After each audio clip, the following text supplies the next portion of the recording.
റോഡിന്റെ ശോചനീയാവസ്ഥയിൽ പ്രതിഷേധിച്ച് welfare party പ്രവർത്തകർ റോഡ് ഉപരോധിച്ചു. പൊന്നാനിയിലെ റോഡിന്റെ ശോചനീയാവസ്ഥക്കെതിരെ welfare party Ponnani municipal committee road ഉപരോധിച്ച് പ്രതിഷേധിച്ചു. മാസങ്ങളായി പൊന്നാനിയിലെ പ്രധാനപ്പെട്ട റോഡുകൾ തകരുകയും അധികൃതരുടെ തികഞ്ഞ അവഗണനയ്ക്കെതിരെയുമാണ് റോഡ് ഉപരോധം സംഘടിപ്പിച്ചത്. ചന്തപ്പടിയിൽ നടന്ന റോഡ് ഉപരോധ സമരം മണ്ഡലം പ്രസിഡന്റ് മുഹമ്മദ് പൊന്നാനി ഉദ്ഘാടനം ചെയ്തു. ഈ റോഡിന്റെ അവസ്ഥ മനസ്സിലാക്കണം. കേരളത്തിലെ മൊത്തം റോഡുകൾ തകർന്നിരിക്കുന്നു. പൊന്നാനി മുനിസിപ്പാലിറ്റിയുടെ എല്ലാ പ്രദേശങ്ങളിലും വെള്ളം വാട്ടർ സപ്ലൈ അതോറിറ്റിയുടെ ഒഴിക്കൽ നടത്തിയാൽ വേഗമെന്ന് മൂടിക്കൂടെ, വേഗം ചെയ്തുകൂടെ? വാട്ടർ അതോറിറ്റിയോട് കരാറുണ്ട്. നിങ്ങളത് വെള്ളം പൈപ്പിട്ട് കഴിഞ്ഞാൽ ഉടനെ മൂടി കൃത്യമായി ചെയ്യണമെന്ന് മഴക്കാലത്ത് ചെയ്തു എന്നാണ് ഇപ്പോൾ പറയുന്നത്. മഴയായതുകൊണ്ടാണ്. എന്തിനാ മഴക്കാലത്ത് നിങ്ങൾ പൈപ്പിടേണ്ടി വന്നത്?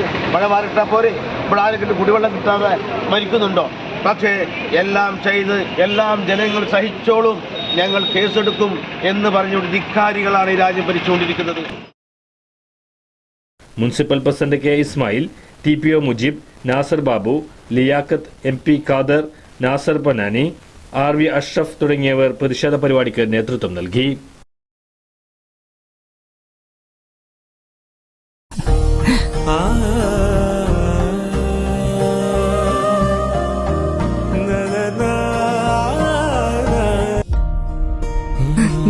ഇത്രയും ഫാഷൻ പോരെ മോളെ?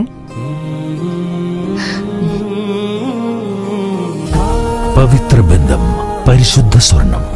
Sara golden diamonds, Thrissur road, Edappal. ഇനി എന്തിന് വേറൊരു ഓപ്ഷൻ?